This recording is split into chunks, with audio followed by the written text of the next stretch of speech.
Alright, so this video is going to go through problem number 30 in chapter 28.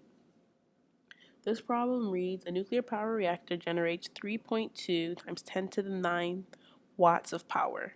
In 1 year, what is the change in the mass of the nuclear fuel due to the energy being taken from the reactor? So there's some keywords in this problem. We're given power, we're given a span of time, and we're being asked for the change in the mass. So the change in the mass due to the energy being taken, and that's really important clue. Chapter 28 talks about special relativity, and one of the more interesting parts of that is that mass and energy are equivalent, as I said right here.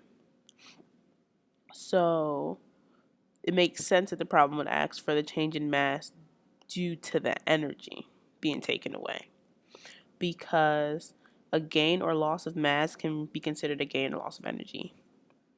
Einstein proved that when an object's at rest, the energy is related to mass by this famous formula, E equals mc squared. So for this problem, we're given power and time. How are we going to use power and time to find the mass using this equation that only speaks to energy? This takes us back a few chapters, but we have to remember power is simply energy over time. That's why 1 watt is equal to 1 joule per second. So like I said, power equals energy over time, right here. You rearrange this to solve for E, you get the energy equals power times time. So we're going to take this and we're going to put this back in this equation so we can use it.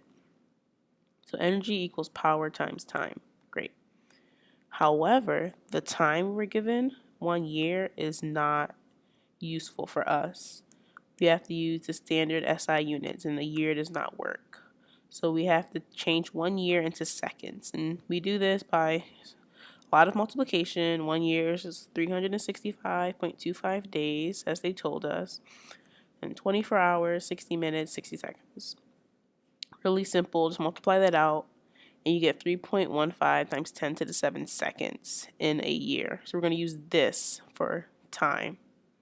T equals 3.15 times 10 to the 7 seconds. Alright, so now we're going to plug all of this, our new time and our new definition of energy, into this equation. So just watch. E equals m squared, our original equation. So first thing we do is we replace E with our new definition, which is P times T. So P times T equals mc squared. And then you solve for m since we're looking for mass in this problem, and we get pt over c squared. So I color coded these to help you follow along, but P for power is 3.2 times 10 to the 9th as we were given. T for time is 3.15 times 10 to the 7 seconds. We were given a year, but we converted it to seconds. Great. And then C is the speed of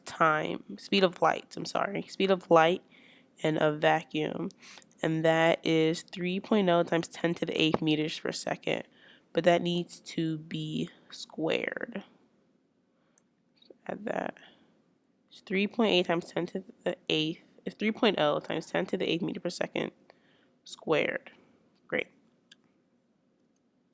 So anyway, so once you put that in your calculator, you multiply P times T and you divide by C squared, you get the answer of 1.122 kilograms.